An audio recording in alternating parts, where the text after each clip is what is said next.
Она не сильная. Она просто не может себе позволить развалиться. Вот и вся правда. И со стороны это, конечно, выглядит красиво, собранная, спокойная, все решает. Никому не жалуется, всех держит и все вывозит. И все вокруг такие: вау, какая сильная женщина. А вы вообще хоть раз думали, что, может быть, она не выбирала этой силы? Может быть, ей просто слишком много раз пришлось быть взрослой тогда, когда хотелось побыть слабой? Может быть, она не потому, что все держит, что ей это нравится, а потому что внутри давно сидит простая мысль: если отпущу я, рухнет все. И вот это состояние многие почему-то называют силой, хотя там очень часто не сила. Там тревога, там контроль, там привычка рассчитывать только на себя, там невозможность расслабиться даже рядом с близкими, потому что сильной ее сделала некрасивая жизнь, сильной ее сделало отсутствие места, где можно было спокойно развалиться и знать, что тебя все равно соберут. Вот почему такие женщины редко просят, редко ноют и редко признаются, что им тяжело. Не потому, что у них внутри сталь, а потому что они слишком давно живут в режиме «не сейчас, не время, надо держаться». И самое грустное здесь в том, что все восхищаются их выносливостью, но почти никто не спрашивает, а какова цена этой силы? Потому что иногда женщина выглядит сильной только потому, что у нее вообще...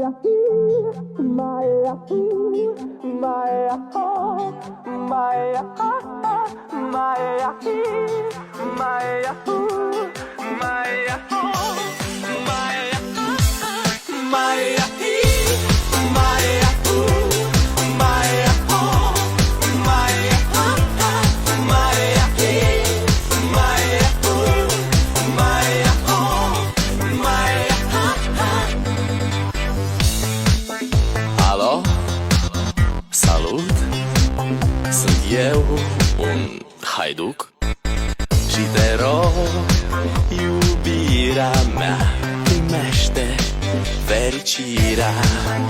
Alo, alo, sunt eu, Picasso, ți-am dat bip și sunt voinic, dar să știi, nu-ți cer nimic.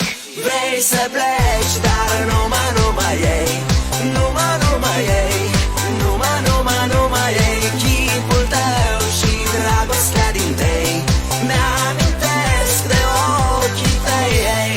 Vrei să pleci, dar numai ei, numai ei, numai ei, chipul tău și dragostea din tei mi-amintesc.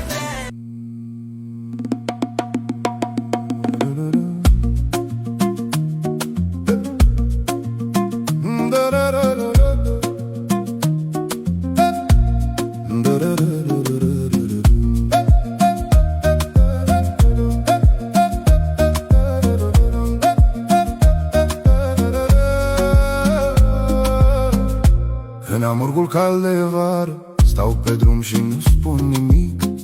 Vântul trece lin prin iarbă și în lume par mai mic. Soarele apune în munți, satul tace undeva, și din toate câte am fost rămân doar eu și liniștea. Aer și liniște, atât, mai mult nu cere sufletul. Aer și liniște, atât, și cerul larg peste pământ. Aer și liniște, atât, când lumea cade în cuvinte.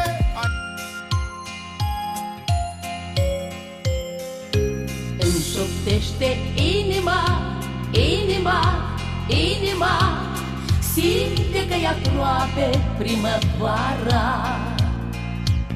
Și nu știe nimenea, și nu știe nimenea gândurile mele unde zboară.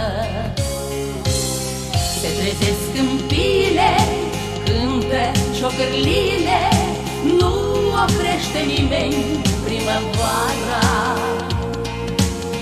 Primăvară, primăvară, mi-amintește a câta oară de lumină dragostei din-tâi.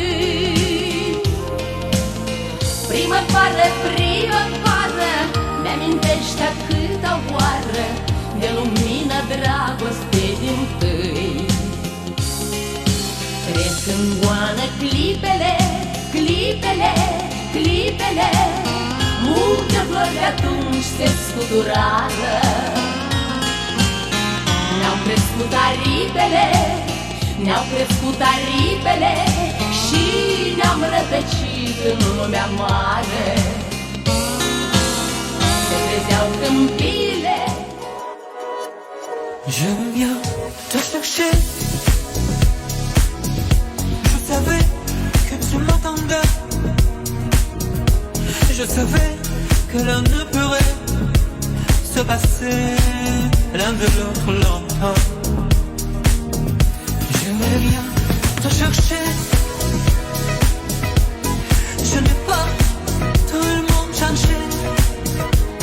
Et je vois que de ton côté tu as bien traversé le temps.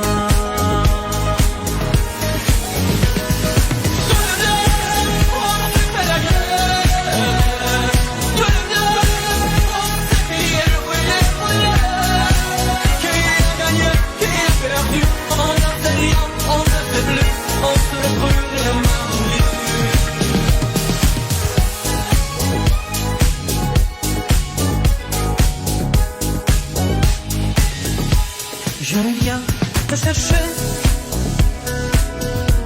tremblante comme une jambe mariée, mais plus riche qu'au jour passé de tendresse et de l'homme de temps. Je reviens te chercher.